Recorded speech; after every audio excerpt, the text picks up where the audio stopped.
Hi, my name is Tanya Arler, and I'm the founder at A Happy Expat and co-author of the book UNPACK, A Guide to Life as an Expat Spouse. So this is part 2 of my little bit on expectations, or more importantly, expectations you didn't know you had. I really cannot impress upon you enough that I feel and believe and have observed that the hardest thing, or the thing that taints an expat's life more, particularly in the beginning, is being confronted with unmet expectations.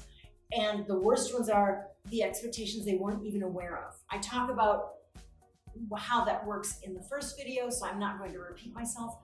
But the second part of what I want to say, the first part was just realizing that when you're upset, you're being confronted with expectations you weren't aware of, and how to step back and look at that.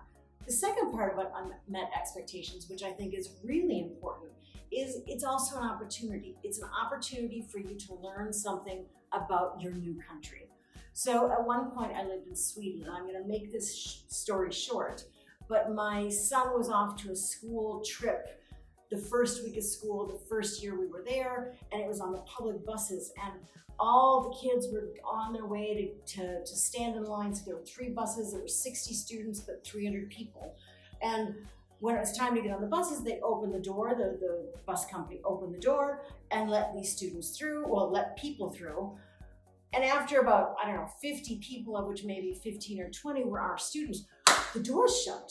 But of course, my son's best friend had already gone through and he hadn't, and then, Julian and all the mothers were in a panic, kind of worrying about which bus are they getting on, because there was 3 different buses, will they be able to sit together, mom stuff. Anyways, it was pandemonium amongst the expat spouses, the mothers and fathers that were there to drop their kids off, because they were in shock that they just closed the door and not let our kids together. Now, when I step back and look at that and I say, well, actually what's going on? Swedes don't like chaos. So they let 50 people through, let them all get on the bus, and then they let the next 50 through.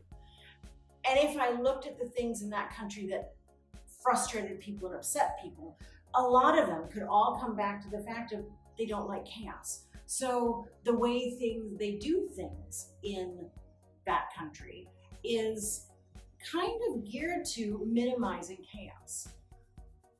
Now, if you said that to a Swede, they'd be like, what? Oh, really? Is that what works?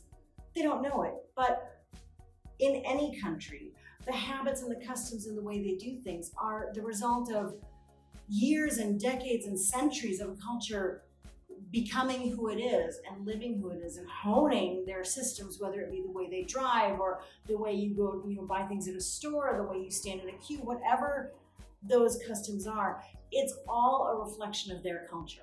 So the next time you're frustrated or upset about something in your new country, step number 1, step back, say, is it wrong?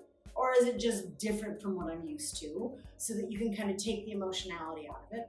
And step number 2, saying, what can I learn from this? Why would they do it that way? It's different than what I'm used to. Well, what is it in their culture that leads them to do things that way?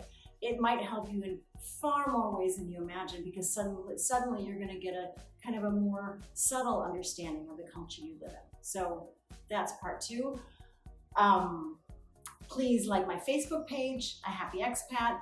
I try to serve, everyone from the people who are just starting to learn how to cope, they've just landed, but also the people who have been here a while, help you find your identity, help you find your support network, get you to a place that you're happy, and then leading you all the way to fulfillment. Because really my mission is, and what I want for every expat spouse, is that they can live a happy, fulfilled, and meaningful life in the best version of themselves. So thank you very much, and I will see you soon.